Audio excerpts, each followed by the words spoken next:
All right, there we go. All right, and now I'm going to start my recording.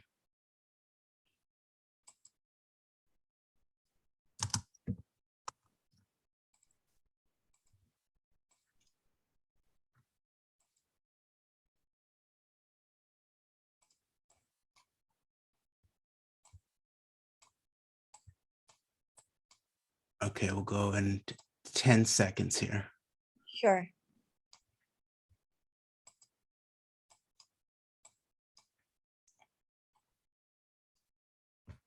Okay, 5. This is Jeremy Rothe-Kushel with Understanding Israel-Palestine, Beyond the Walls. I'm very pleased to be joined by Kirby Summers, who is an author and an advocate.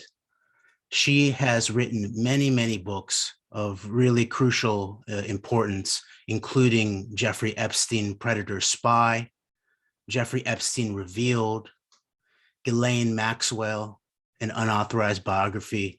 And I'm sure that Kirby will help correct my pronunciation. Power, Money, Politics, and Sex, El Chapo and Jeffrey Epstein, and then a very newly released book, Ghislaine Maxwell, Blackmail. So thank you so much for joining us today, Kirby Summers.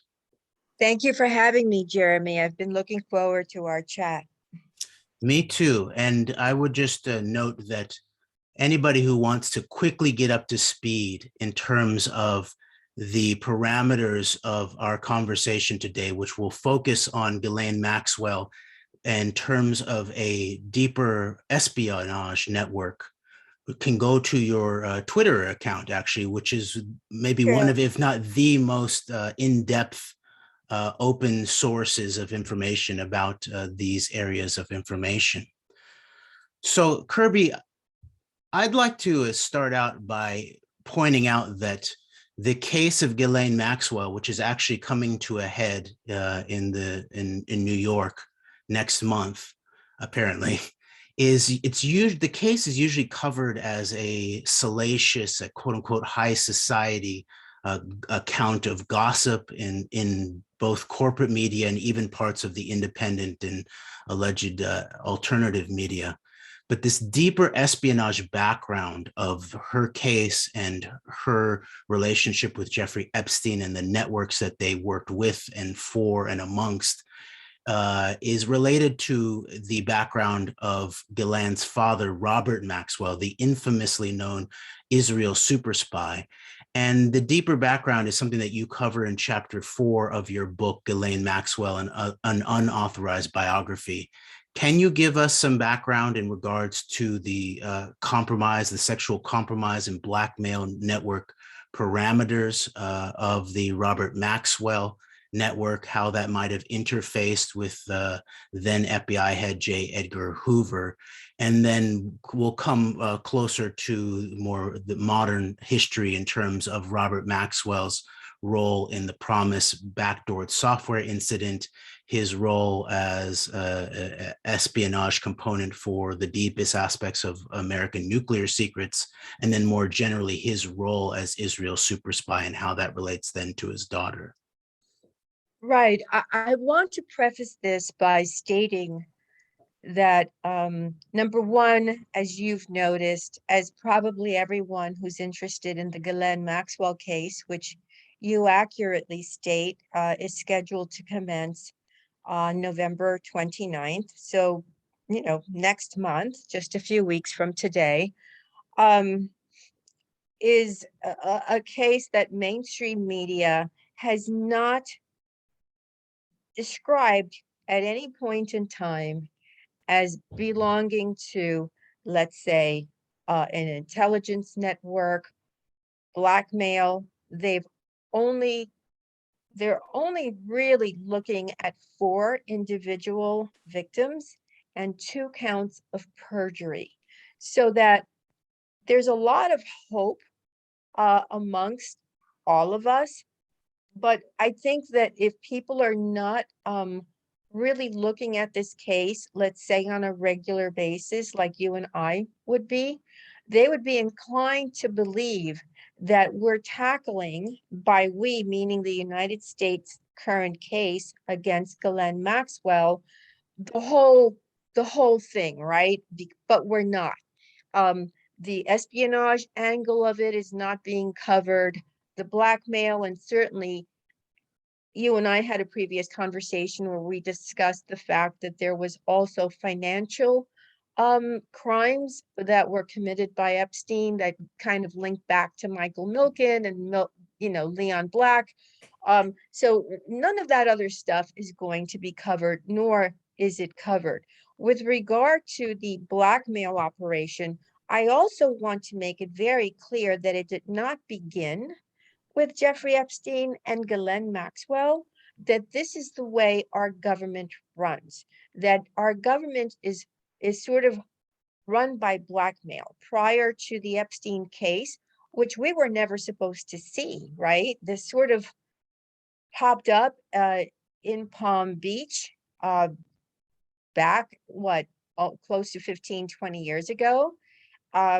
It was supposed to be squashed. Alexander Acosta made that infamous statement. I was told to back off. He was given a slap on the wrist. It disappeared. So we were really not supposed to pay attention. And mainstream media at the time described the victims as prostitutes, as drug addicts. They made them out to be the perpetrator as opposed to the victim, which is pretty much what we saw during the Franklin scandal, when the judge, listening to the testimony of these children, and these children were different ages, 14, 15, 16, and they talked about 10-year-old and 12-year-old. They basically told the victims that if they did not recant their testimony, well, they were going to be thrown in jail. And in fact, Alicia Owens was thrown in jail because she refused to recant. Kirby, can you explain a little bit to our audience who might not have a background in this, some of the parameters of what the Franklin scandal is? And I just want to re-highlight that the crucial piece that you bring to the table here is an understanding of the reality of deep politics, and that government and governance, both here and abroad, and most especially in terms of this program, in terms of the quote unquote special relationship between the United States and Israel, is not driven by surface level politics and things like elections and all of this, but it's driven by what has been titled the deep state or deep politics, which is defined by the dean of modern deep politics, the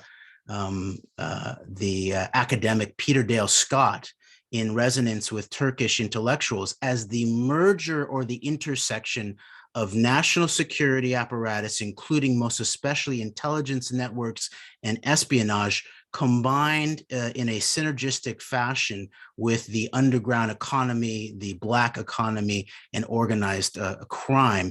And that this is the real governance that we live under, is a government of and by blackmail. So can you explain a little bit of the background of this domestic case of apparent child abuse, and how it might be related to this government by blackmail in terms of the Franklin scandal? Yes, absolutely. There was a very well-known place called Boys Town in Nebraska. And Boys Town was made famous in the very old Hollywood movies with Mickey, what's his name? Mickey Rourke? No. Yes, Oh. Mickey, thank you. Yeah.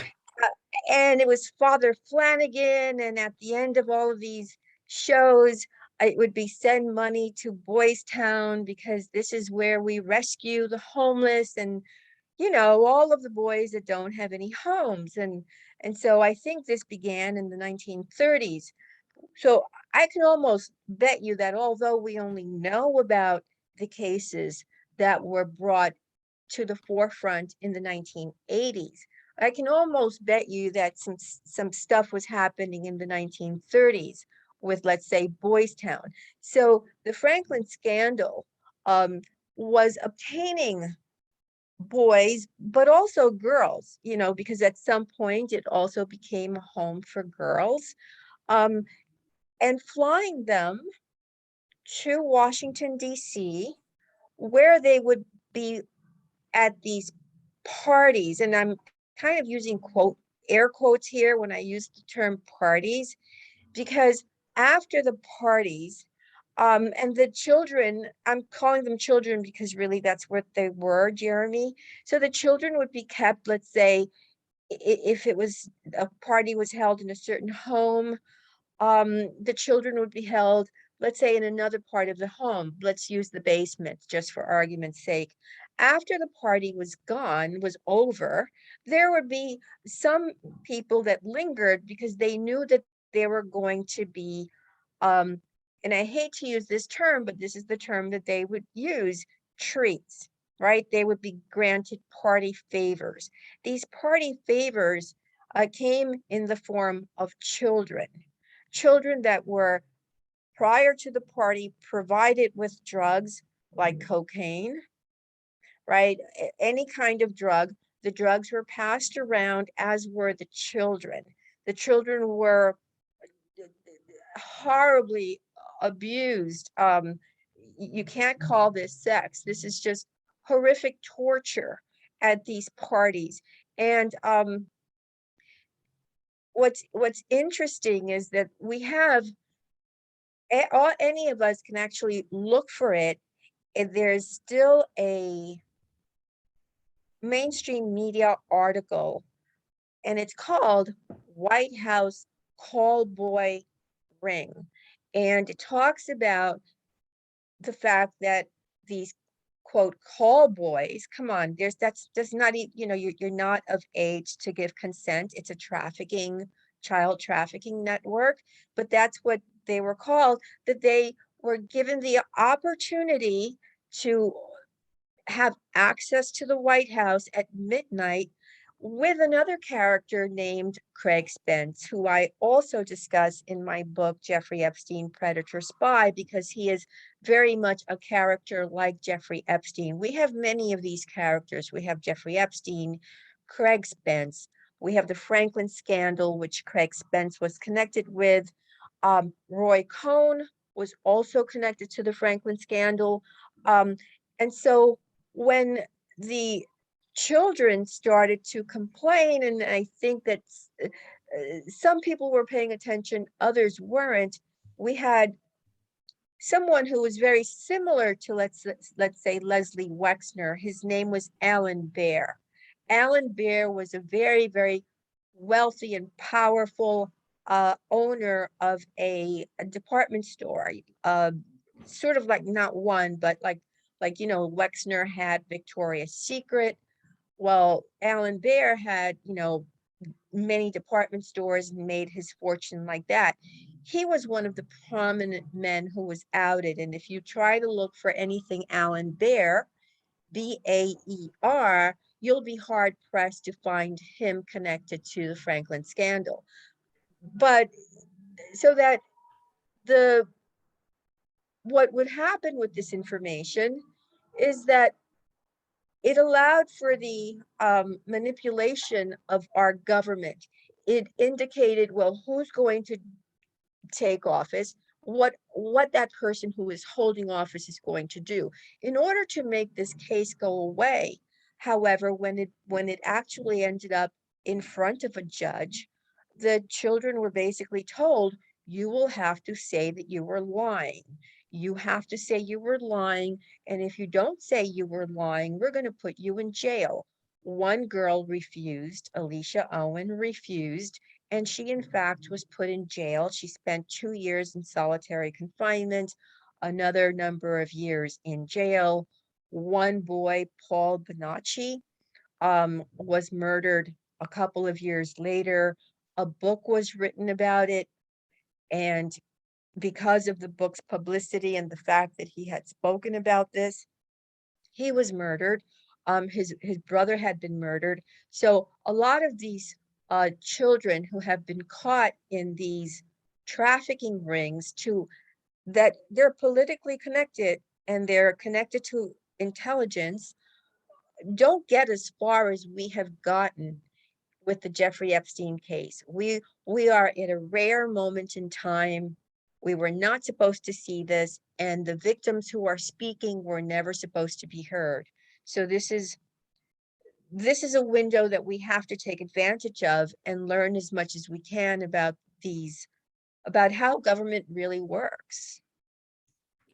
Thank you very much, Kirby. And before we return to the beginnings of the early chapters of your book, Ghislaine Maxwell, an Unauthorized Biography, to get some of the specific historical background of her relationship with her father's relationship to espionage networks, I just want to fill in a little bit around why the name Leslie Wexner, who you brought up, is crucial to our inquiry here in terms of understanding Israel-Palestine beyond the walls.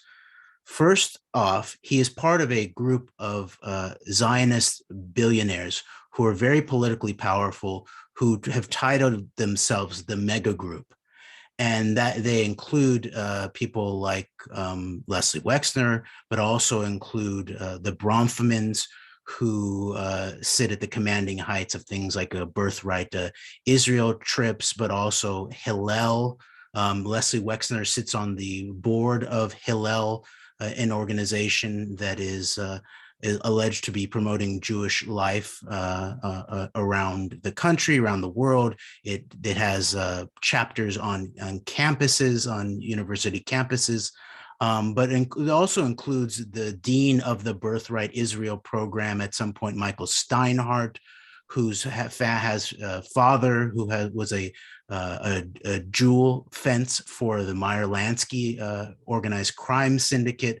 But then specifically, Leslie Wexner is the long-term patron of someone like Deborah Lipstadt, who is the current guru of the quote-unquote new anti-Semitism, and has picked up where a former Israeli minister, Natan Sharansky, left off in terms of collapsing the well-known traditional understanding of what anti-Semitism is, as specifically anti-Jewish bias, and then layering on top of it this entire political power, geopolitics, state apparatus of Israeli politics to be incorporated into the understanding of that. And Deborah Lipstadt has been funded by Wexner himself and his foundation for many, many, many years. And then one last thing with Wexner, in terms of understanding Israel-Palestine beyond the walls, is that it was Wexner who led the way in hiring Frank Luntz, the notorious GOP guru of spin, basically known as a pollster, one of the proteges of Arthur Finkelstein, who actually helped bring Netanyahu into power as prime minister the first time around in 1996. But Wexner hired Luntz in the immediate wake of the launch of the American-Iraq War in 2003, that was very largely driven by some of the power politics of the Israel lobby, as totally explained in Chapter 8 of the Israel Lobby by Mearsheimer and Walt, where Luntz was hired by Wexner to specifically take on the propaganda, the PR inquiry into how to pitch the Iraq War as in American interests and not associated with Israeli interest per se. Right. And so I just wanted to fill in some of those gaps there before I give it back to you, Kirby, to either continue with Wexner, or if you think it's best to go back towards the earlier days of Robert Maxwell and Ghislaine. Well, I think that I like the fact that you're discussing Leslie Wexner. I want to fill in some of the blanks because you've done a good job explaining what Wexner has done and his role. But I do want to insert a caveat here. Sometimes, let's say if you're working undercover, the name of something, in this case, the mega group, will be thrown into the mix to confuse people. So in my book, Jeffrey Epstein, Predator Spy, I devote a whole chapter as to how that word came to be and why it's a screen, like a camouflage thing. But nevertheless, there are a group of people, they're not necessarily, from my understanding, called the mega group, because I know that Michelle Rickless was part of it. Ira Rickless was part of it, and I never heard them discuss it or refer to it as, quote, the mega group. I believe that was just some smoke to cover up the fact that there was a spy, codename Mega, inside of Bill Clinton's White House, and that made the news, and it was immediately removed. A year later, suddenly there was an article, I believe it was a Planted article, discussing that Leslie Wexner and Samuel Brofman and Steven Spielberg had a group, a study group that would benefit Israel, and it was called Mega, but I just think that was just to throw off the scent of Mega the spy, who in fact I'm going to reveal before we're done with this conversation. But Well, could we maybe we should go into this right now, because oh, I believe that Kirby, you are the only person who has done this analysis in terms of the question of Mega the Mole, which was picked ah, up on NSA intercepts inside of the right, Bill Clinton administration. And remember, this is the same Bill Clinton administration that was shown to have a relation with Epstein right, and Maxwell many years earlier, and the same Clinton administration that where the White House had had certain telecommunications contracting done by an Israeli military intelligence started firm, telecommunications firm called a Converse Infosys, I believe. that's right, yes. So Kirby, take us into some of Okay. your analysis in terms of Mega the spy. I think that makes a lot of sense right now, actually. Okay, so there was an article, let me just see if I can find the specific date. There was an article, let's see if I have my mega notes here. If I don't have my notes, I'm just gonna wing it, because basically I know the information pretty much. Let me just, Mega the spy. And it's interesting, there's actually some about this in Gordon Thomas, who's a co-author of the book Robert Maxwell, Israel Super Spy. His book Gideon Spies, The Secret History of the Mossad, I believe has a section that talks about this question of Mega and this intercept the basic facts of the question of the Mega intercept during the Clinton administration was that there was high-level Israeli officials in the United States that were caught on NSA intercepts saying, we don't use Mega for that. Correct. So, okay, so I have my notes here. So correct. First of all, it's important to understand that Bill Clinton's White House had three Israeli telephone firms that had set up his telephone system. One would have to immediately wonder why there wasn't an American company that would go in and wire the White House, right? I mean, Yeah. why were there three, not one even, but three that belonged to Israel? And of course, they're going to intercept the fact that there was a letter. Israel wanted the letter. They referred to Mega the spy during this intercepted phone call.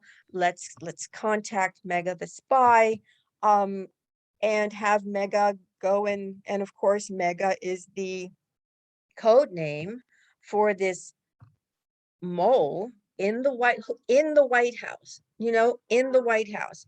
And the answer was, well, that's not what we use, as you said, that's not what we use Mega for. And so This became an article, I believe in 1998 or 1997, something in the late 1990s. It was 1990 something. Yeah, something like that. I don't have that date in front of me. And so, but simultaneous to the conversation that was intercepted, the FBI did commence an investigation. Well, what did Bill Clinton do? Bill Clinton put a kibosh on the investigation. He did not let them investigate to find out who Mega the spy was. So we have to question that. A year after that initial article that was then never discussed again, a year later, another article sprang up saying, oh, Mega, the group with Leslie Wexner and all of the other names, and making it, and then since then we've had another interpretation for the word mega. So if you remember, a lot of the photographs that were actually very well known, and they have been changed, and I have screen images that I'm happy to send you to show you. It shows that there's a mega agency that took, let's say, for example, the photograph of Ghislaine Maxwell at the In-N-Out Burger. There's a mega agency that took a number of these photographs. And so the changes of the word mega are now three, right? But what we also have to remember is that Robert Maxwell had a very, very close friend, commencing from, I believe their friendship began in the 1950s, Samuel Pissar. Samuel Pissar is a French-born Zionist who was Robert Maxwell's lifelong confidant, so lifelong that he was the very last person Maxwell had a phone conversation with on November 5th, 1991, before he fell or was pushed off the Lady Ghislaine yacht. And it was to Samuel Pissar that Betty Maxwell, the grieving widow, although I'm going to, as a side note, they were getting ready to be divorced. So how much of a grieving widow, I don't know, right? But let's just assume she was the grieving widow, turns to Samuel Pissar, who goes ahead and makes that arrangement for that grand, over-the-top funeral fit for the head of a state, as if he were the prime minister who had just died. Describe that scene, the funeral of Robert Maxwell, and why it's important to understanding who he actually was, if you would. Yeah, well, I think there were like Mossad agents everywhere, but on top of that, and let me just pull it up because I do have that as a full chapter. Just give me 1 second. And Okay. we should return to Pissar a little bit more in terms of why it's immediately relevant. And I believe he was also like he was also had the right. He had the powers of attorney, as you were describing. So he's like a consigliere close friend to Robert Right. Maxwell as a legal advisor. But he became John F. Kennedy's advisor back in the 1960s. So I'm happy to return to that because it brings us to present day, because he has a stepson who has been selected by Joe Biden as the Secretary of State, namely Antony Blinken. And Leah Pizar worked for Bill Clinton as well as Antony Blinken. And then I will later, when we return to that subject, explain why I believe Leah Pizar is mega. But okay, I found so during that extravagant funeral in Israel, the people who attended were 6 serving and former heads of the Mossad, as well as former and present prime ministers, including Yitzhak Shamir, Ariel Sharon, and Shimon Peres. Also in attendance was the Soviet emigre Nathan Sharansky, and like bankers from all of the banks where they allowed Maxwell to steal money because these bankers were not stupid, right? Not all of them were stupid. So it was a very solemn procession. The Maxwell family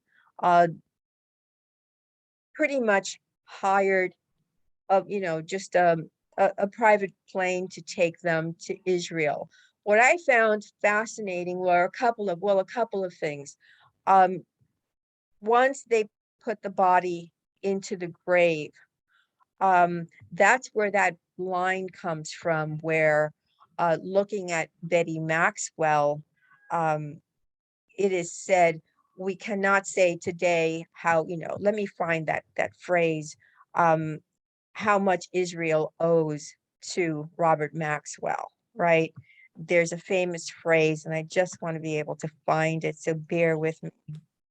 Okay, yes. And while you go look for that specific line, I want to describe where maybe what you could cover next would be what specifically what was the contribution of Robert Maxwell in an espionage fashion to the Israeli state in terms of this background of nuclear secrets and promise software, which now we have some insight into, and how important that must have been. Because it's well known now that the early Israeli state, that the cultivation of its own nuclear program was one of the highest aspirations by the early leaders, including Ben Gurion. And even the aforementioned Shimon Peres, who became a prime minister, he was one of the fathers of the Israeli nuclear program under what was known as LACOM, the Bureau of Scientific Relations. And then ultimately, Shimon Peres then tasked the now infamous billionaire Israeli producer Arnon Milchan, who produced the film JFK by Oliver Stone, to become an agent of Israeli military intelligence, specifically nuclear technology. But Robert Maxwell was an integral part of this specific thread of Israeli espionage around things like weaponry, and most intensely about nuclear technology. Right. I'm happy to circle back to that. So at the funeral, um, the former Prime Minister Shimon Peres, he steps forward and he looks at Betty Maxwell, and in a very loud and firm voice, after he gives a couple of other words of comfort, says the following thing about Robert Maxwell. He says he has done more for Israel than can be told today. And in Betty Maxwell's book, and in Robert Maxwell, Israel Super Spy by Gordon Thomas and Martin Dillon, they describe that as a tell, that was the acknowledgement by Israel that in fact Maxwell had been a spy for them. I will say that there is currently, and I want to not name him, but there is currently an author who is a friend of Ian Maxwell, who is a Glenn's older brother by, I believe, only 5 years, and who has set up a Twitter account, The Real Ghislaine or something like that, as well as a website to protest her innocence and to say how wonderful she really is. Well, his school friend uh, has written a book about Robert Maxwell and has appeared on several podcasts. And in fact, I discussed this in the opening of my book, Ghislaine Maxwell, an Unauthorized Biography, where he claims, the accounts of Robert Maxwell being a spy at the end of his life, and at the end of his life, he was 67, 68, and this guy is currently the same age, right? He's basically saying, oh, he was too old, he was too feeble, right? There's no way he was a spy at this point in his life.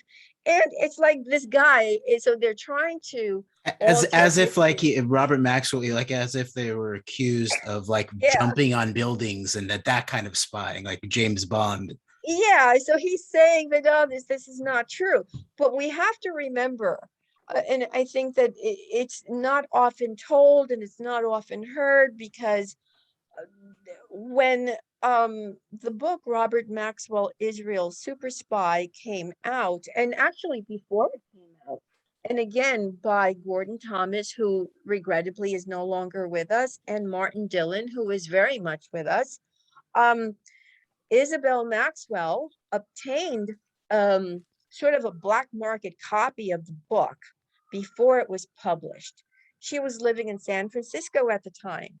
What is Isabel Maxwell, who, by the way, was one of the first people to purchase my book before it became published? She gets on an airplane, she goes to Israel, she talks to the prime minister, she shows him the offending book, they show it to the Mossad, and the next thing that Martin Dillon notices is that Alan Dershowitz, who he did not know at the time when his book came out, Alan Dershowitz goes on to write a scathing, very long review. I believe it came out in the Washington Post, which is fascinating. I think it did, but I'm not 100%, because it's the Washington Post who let out those two articles on mega, right? So you have to understand how the press is used and who and when they're called and what they do for these people who, by the way, when I say these people, I'm talking about intelligence agencies, and as it pertains to the Epstein situation and the Maxwell situation, Ghislaine, I believe it's the CIA as well as Mossad. However, Alan Dershowitz writes a scathing review. What does that do?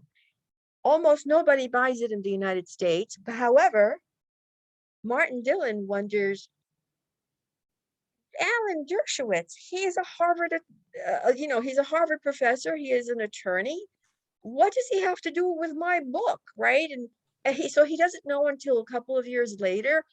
Oh, he's connected to Jeffrey Epstein, who's connected to Ghislaine Maxwell. But it's fascinating how the Maxwell family wanted to bury that book, and now to see a friend of the Maxwell family still try to bury the fact that they spoke about Maxwell being Israel's super spy. But let's not lose sight of the fact that Seymour Hersh, who is a Pulitzer Prize winner, you've heard about Seymour Hersh, I'm sure, Jeremy, right? Yes. Okay, The so Samson option. Yes. yeah, thank you, bravo. I'm here about to applaud for you, but I forget we're on the air. So we forget that it was Seymour Hersh who outed him first. And in fact, there was a lawsuit that Robert Maxwell himself commenced against Hersh, but thankfully he died before it was consummated, and the attorneys and the Mirror had to issue a public apology to Hersh. So yes, was he a spy? I believe 100%.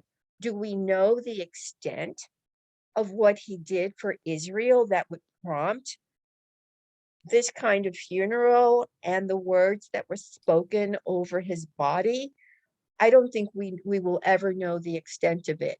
Can we make an informed decision and say that perhaps the sale of a compromised promise, not just to countries like Argentina, where they wanted to monitor the war and how it would affect them, or other countries, because by the time Maxwell made it to Sandia Laboratories in Los Alamos, New Mexico, he'd already sold the compromised version of Promise to other countries. What, So Kirby, will you explain specifically what Promise, just the Promise incident in terms of Robert Maxwell and the U.S. nuclear laboratories? okay, so Robert Maxwell was approached by Rafi Eitan and Ariel Sharon, and frankly, also Meshulam Rickless in 1982. And what they wanted from him was for him to take on the task of selling Promise, which was stolen from Inslaw, a company owned by Bill and Nancy Hamilton. I've had the great fortune of being able to, in fact, interview Bill Hamilton about Promise. And so I'm going to give you something I've never given anyone else before, but remind me that I owe you that, because I will forget, because I'm going to get into what happened. And so Promise was sort of stolen away from Bill and Nancy Hamilton by the Department of State, by the CIA and the Mossad, who then re-engineered it. It was sort of like a tool that's very much like a Google for internal use. It was able to track people, and it had several functions. It could track people, it could track banking transactions. It could kind of almost track, with a little tweaking of the software, almost anything you wanted it to track. So it was perfect for spying. And it was originally designed, right, for Promise actually refers to prosecutors, an information system for prosecutors specifically, I believe. Yeah, to narrow the casework, and so to make the information readily available to all attorneys. That's exactly the case. And then Bill and Nancy Hamilton approached the US government, because a lot of people do business with the US government, with the various agencies, selling them something that would be beneficial to make it easier, or for our defense, or for anything. And the government entered into a contract. And in fact, they completed their first year, and I believe they reneged during their second year or their third year. But Bill Hamilton was not going to be forced into bankruptcy, although he was, right? He took them to court. And the initial lawsuit against I think it was, I forget which department. I almost want to say the Department of Justice, Department of State, or I would have to look at my notes I think you're clearly. correct on justice, actually. Yes, okay. So their lawsuit against the Department of Justice initially, they won it, right? Well, what happened to the judge after? The judge was demoted Hmm. and it was appealed, and they lost. Now, there were several people involved in that case, including behind the scenes that almost nobody knows about, including Ken Starr, William Webster, who was the only guy to be the FBI and the CIA head, who in fact is also connected to this Promise thing, with Robert Maxwell, who's also connected in some weird way with many, like Iran-Contra. He was part of like pardoning everyone. And Webster went on to represent the dawn of dawns of Russian organized crime, Semion Mogilevich, later on after he left the government. There you go. So, I mean, so you can see already very well the circles within circles that we're dealing with, and how they go back in time and spring forward to present day. And in fact, will continue and do continue on into the future, right? Yes. The same people. So, so Robert Maxwell was given this contract to go sell a compromised version of the Promise software to Sandia Laboratories.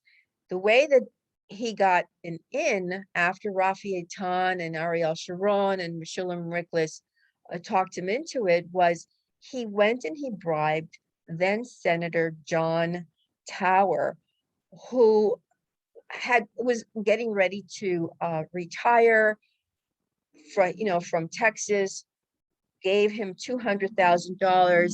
It was sort of put on the record as a consultation fee.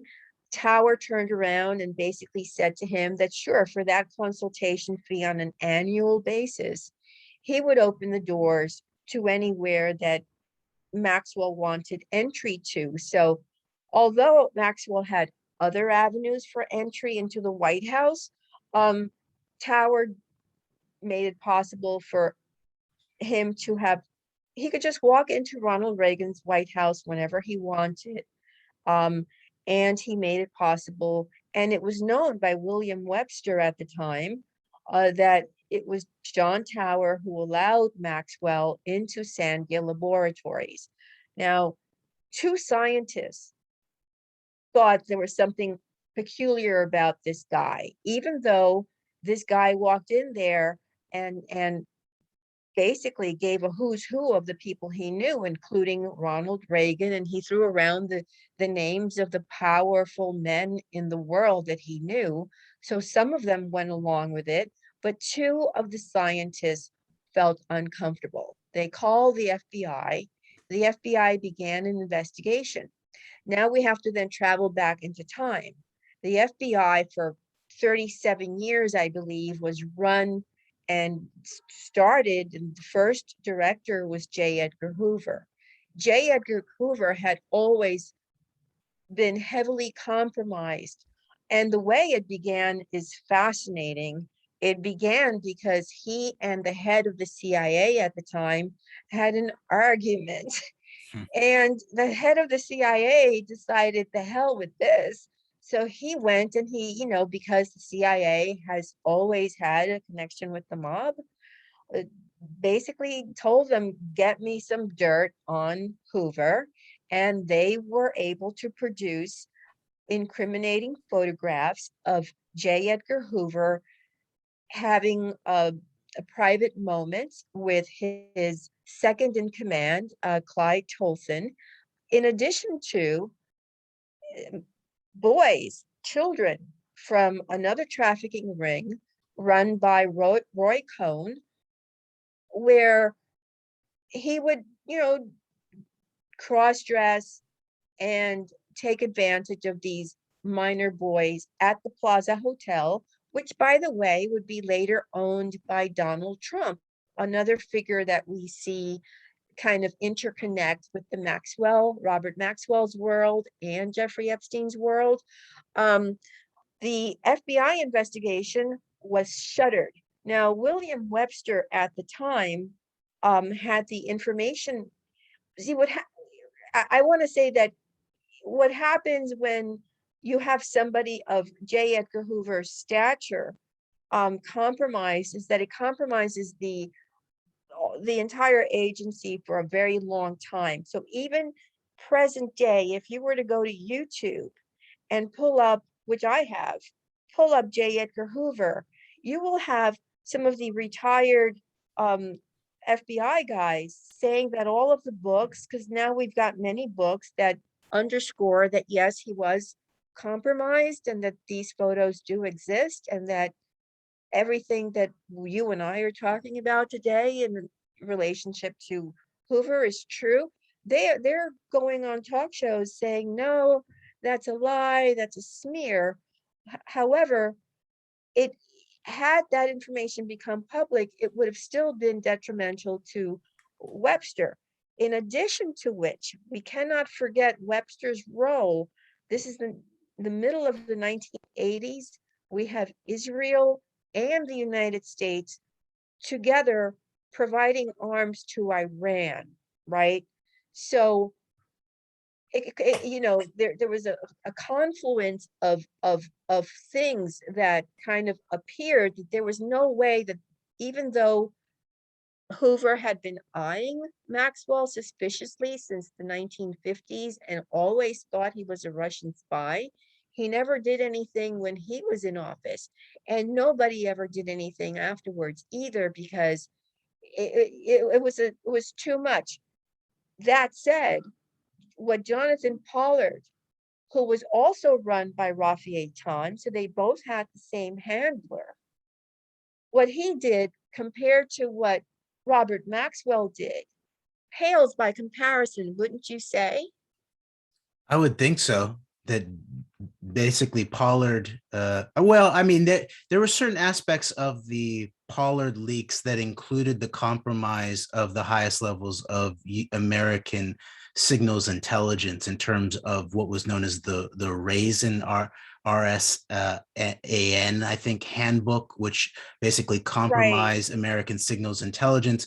But I think you're correct that in general, if you're thinking about using a high level American senator like John Towers as a backdoor to the heart of the American nuclear establishment, and then excavating, exfiltrating all of that real raw nuclear power data, then Maxwell's penetration was levels greater than Pollard's documents. Yes.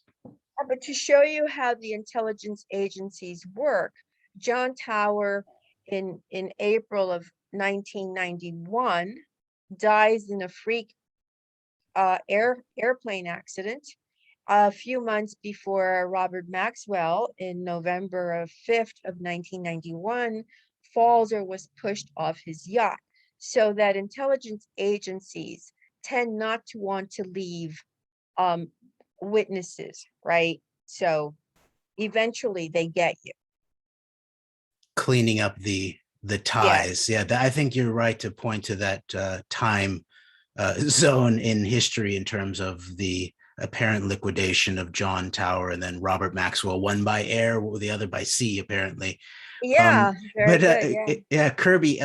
In terms of as we finish our conversation for this time around, there's so much more that we need to discuss, I believe, and maybe once I get a chance to digest your newest book about blackmail specifically in Ghislaine Maxwell, then we can talk again about these matters, and especially not let them out of public consciousness, especially if there were to be some kind of um, non-resolution to Maxwell's case in the court systems coming in November.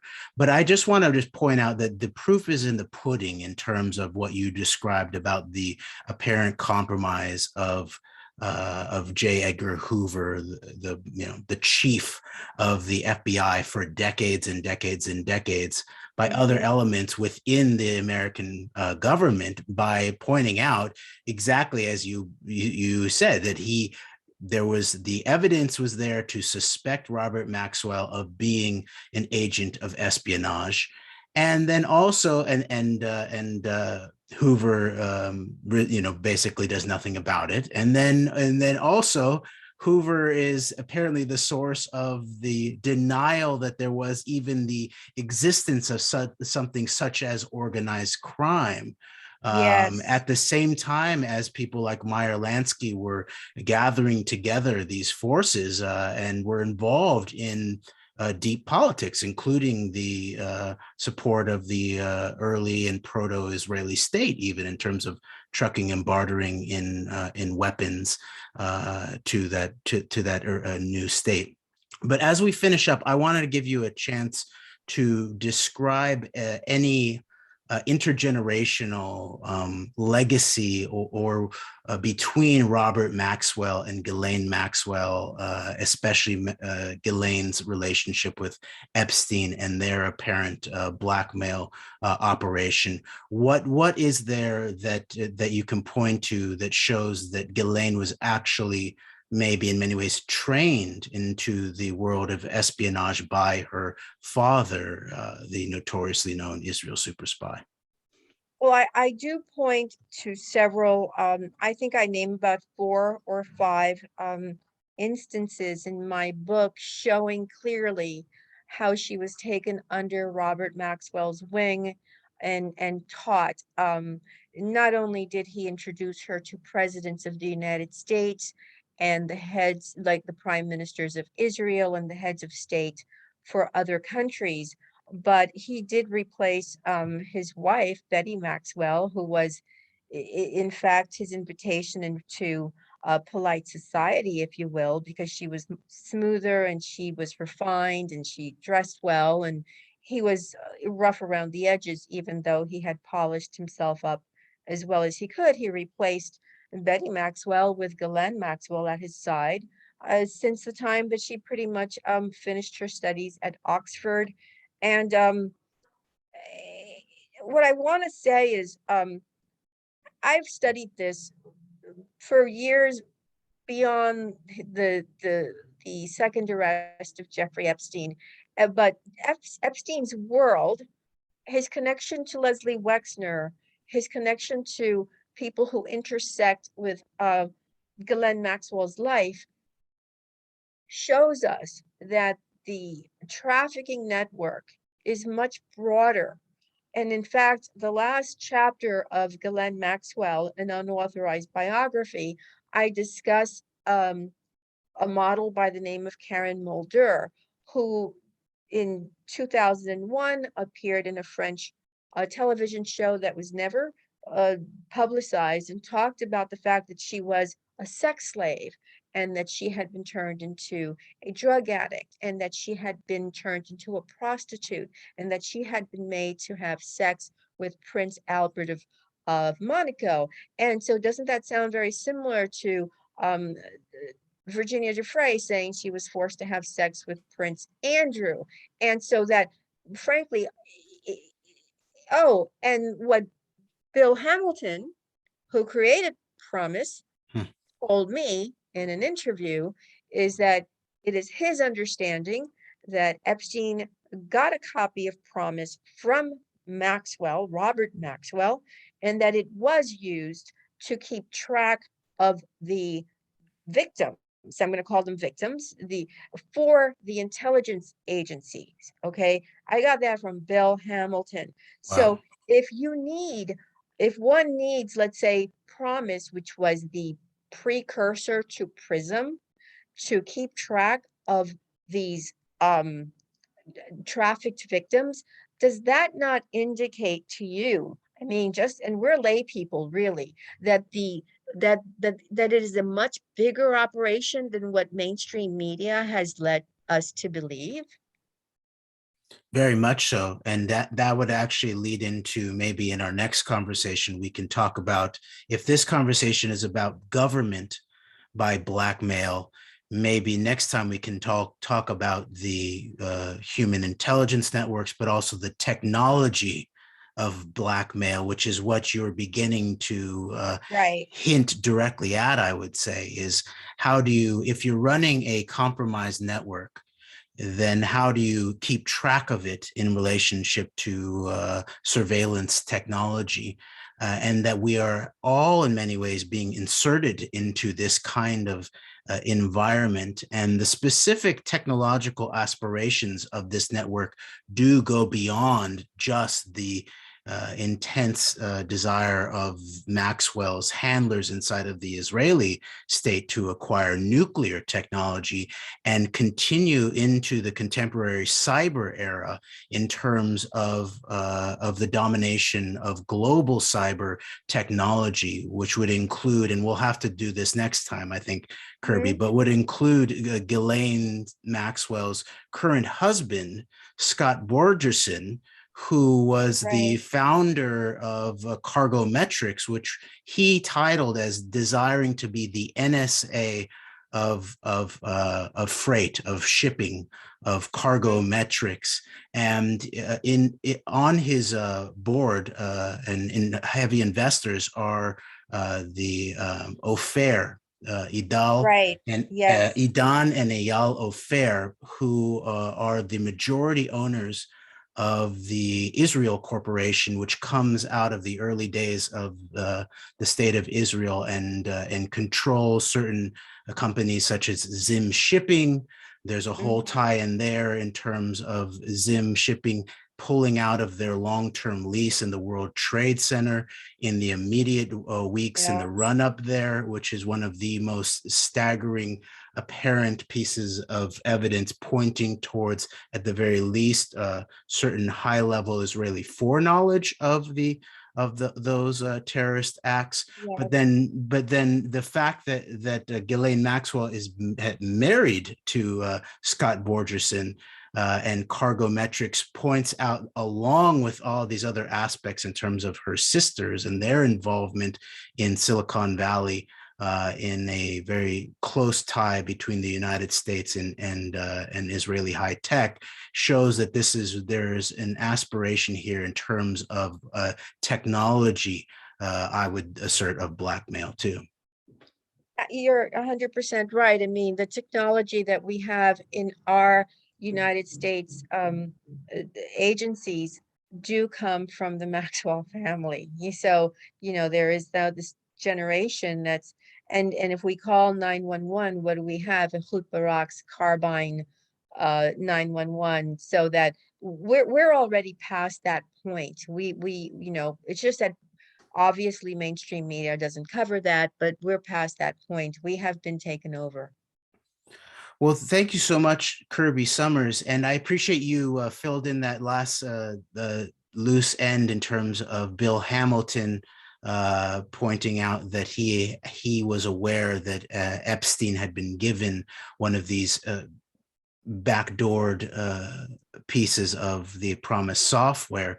Is there any other loose end that you think we should finish up? You had mentioned Pissar in relationship to Mega. Is there any other piece there, or any other areas where you think we should close some loops here?